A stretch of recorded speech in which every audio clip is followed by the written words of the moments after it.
السلام علیکم ورحمۃ اللہ تعالی وبرکاتہ نحمدہ ونصلی ونسلم علی رسولہ الکریم اما بعد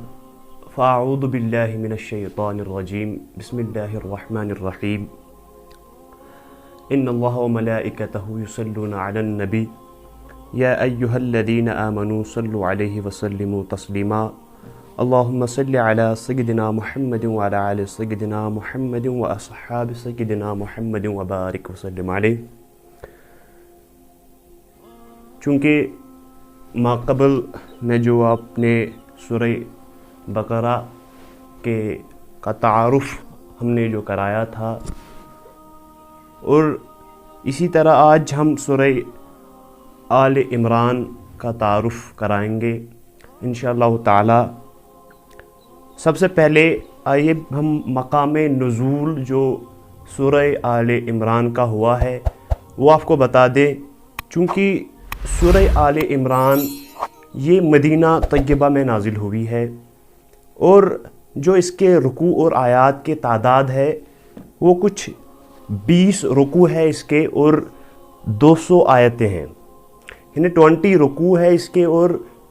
200 آیات مبارکہ ہے اس کے۔ اور آل عمران کے جو نام رکھنے کا جو وجہ ہے وہ کچھ اس طرح ہے کہ آل عمران کا ایک معنی اولاد آتا ہے، یعنی اس کا ایک معنی اولاد ہے، اور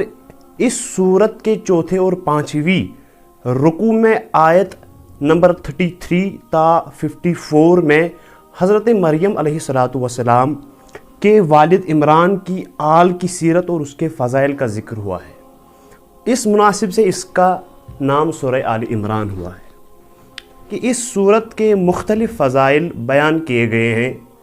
ان میں سے 3 فضائل درج ذیل ہے، وہ ہم آپ کو بتا دیں کہ حضرت نواز بن سمعان رضی اللہ تعالی عنہ سے روایت ہے، چند احادیث ہے، وہ آپ سماعت فرمائے کہ نبی اکرم صلی اللہ علیہ وسلم نے ارشاد فرمایا کہ قیامت کے دن قرآن مجید اور اس پر عمل کرنے والوں کو لایا جائے گا،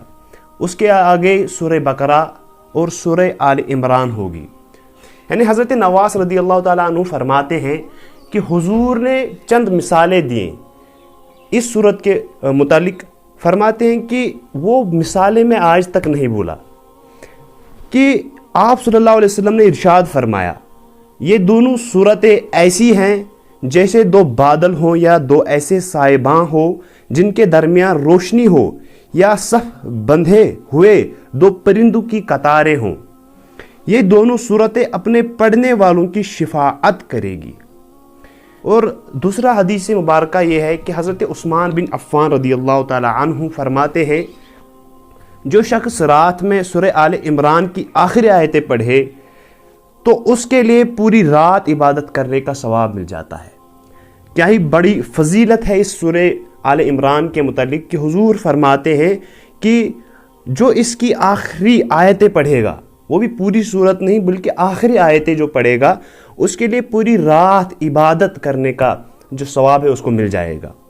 اور تیسری جو حدیث ہے اس میں کہ حضرت مکحول رضی اللہ تعالی عنہ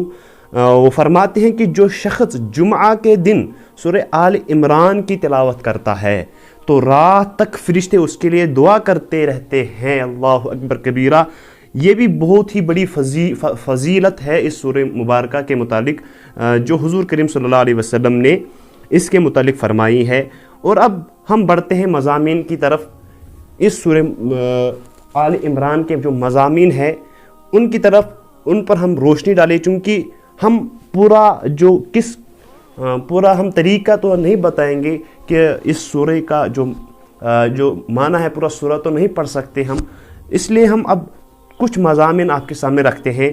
فرماتے ہیں کہ اس سورت کا مرکزی مضمون یہ ہے، اس میں حضرت مریم رضی اللہ تعالی عنہ کی ولادت، اس کی پرورش، جس جگہ حضرت مریم رضی اللہ تعالی عنہ کو اللہ تبارک و تعالی کی طرف سے رزق ملتا، وہاں کھڑے ہو کر حضرت زکریہ علیہ السلام کا اولاد کے لیے دعا کرنا، حضرت مریم رضی اللہ تعالی عنہا کو حضرت عیسیٰ علیہ السلام کی ولادت کی بشارت ملنا، اور حضرت عیسیٰ علیہ السلام کے معجزات و واقعات کا بیان ہے۔ اس کے علاوہ اس صورت میں یہ مضامین بیان کیے گئے جو آگے آ رہے ہیں۔ اللہ تعالیٰ کی وحدانیت، نبی کریم صلی اللہ علیہ وسلم کی نبوت اور قرآن کی صداقت پر دلائل دیے گئے ہیں۔ یہ بھی اس سورہ مبارکہ میں بیان کیا گیا ہے کہ اللہ تعالیٰ کی جو وحدانیت ہے، کس طرح اللہ تعالیٰ واحد ہے، اس کے متعلق اس میں بیان کیا گیا ہے، یا نبی کریم صلی اللہ علیہ وسلم کی نبوت اور قرآن کی صداقت پر دلائل دیے گئے ہیں۔ اللہ تعالیٰ کی بارگاہ میں مقبول دین صرف اسلام ہے، تو جو دین ہے، جتنے بھی ادیان ہیں دنیا میں، ان میں جو دین اسلام ہے، اسی صورت میں اس کے جو مطلب اللہ تعالیٰ کی بارگاہ میں جو مقبول ہے، جو سب سے زیادہ، بلکہ وہی ایک ہی جو دین ہے وہ دین اسلام جو اللہ رب العزت کی بارگاہ میں مقبول ہے، وہ اس کے متعلق بھی اس سورہ آل عمران میں بیان کیا گیا ہے۔ حضرت عیسیٰ علیہ السلام کی شان کے بارے میں جھگڑنے والے، اس کے متعلق بھی قرآن اس سورہ آل عمران میں بیان کیا گیا، یا نبی کریم صلی اللہ علیہ وسلم کی نبوت کو جھٹلانے والے جو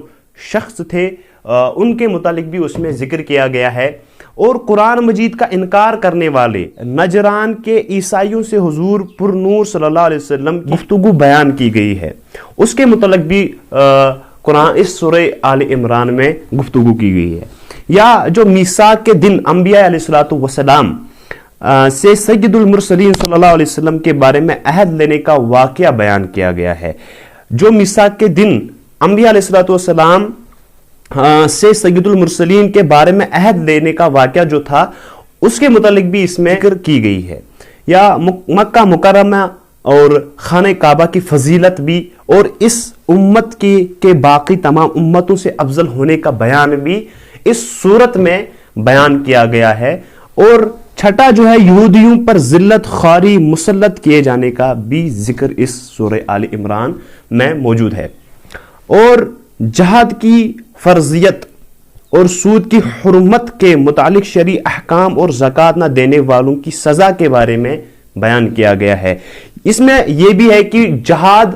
کس طرح فرض ہے، جہاد کیوں کر فرض ہے، اور کن لوگوں کے ساتھ جہاد کرنا فرض ہے، تو اس کے متعلق میں بھی اس سورہ آل عمران میں ذکر کیا گیا ہے۔ اور جو سود کی حرمت